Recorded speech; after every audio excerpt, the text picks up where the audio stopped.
पाकिस्तान की ताज़ा तरीन और दिल दहला देने वाली खबरें। पेशकश आस्था वास्ता पाकिस्तान टीवी इंटरनेशनल। एक जुमा की नमाज से रोकने की कारआया। आज इलाकों में मसाजिद में नमाज जुमा के इज्तिमाज़ात को महदूद बंद किया गया है, जिस पर मजहबी हलकों और अवाम की जानिब से शदीद गुस्से का इजहार किया जा रहा है। उलमा ने कहा कि ये आईनी और इस्लामी अक़दार के खिलाफ है। 2 अफसोसनाक कत्ल की वारदातें बढ़ गईं। गुज़श्ता हफ्ते में मुल्क भर में मुतअद्दिद कत्ल के वाक़यात रिपोर्ट हुए। लाहौर में जायदाद के झगड़े पर भाई ने भाई को कत्ल कर दिया। कराची में डकैती के दौरान मुज़ाहमत तर नौजवान जा बहक। खैबर पख्तूनख्वा में नामूस के नाम पर 2 लड़कियों को कत्ल कर दिया गया। 3 जिना और ख्वातीन के खिलाफ जराइम।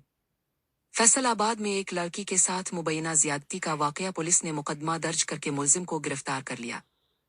सिंध के मुख्तलिफ देहाती इलाकों में कम उम्र लड़कियों की शादियों और जिनसी इस्तेहसाल के वाक़यात पर इंसानी हुकूक की तंजीमें मुतहर्रिक। पंजाब में एक मदरसा के तालिब इल्म के साथ ज़्यादती का अफसोसनाक वाक़या, मुलजिम गिरफ्तार। 4 महंगाई का नया तूफान।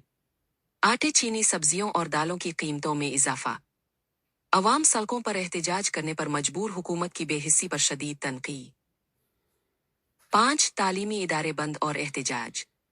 मुख्तलिफ शहरों में एहतजाजी मुजाहरों और मौसमी हालात की बना पर स्कूल कॉलेज बंद कर दिए गए। आखिर में पैगाम। ये खबरें हमें एक बार फिर ये सोचने पर मजबूर करती हैं कि बहैसियत कौम हमें कहाँ जाना है। क्या हम सिर्फ खबरें सुनकर आगे बढ़ जाएंगे या हालात को बेहतर बनाने की अमली कोशिश करेंगे?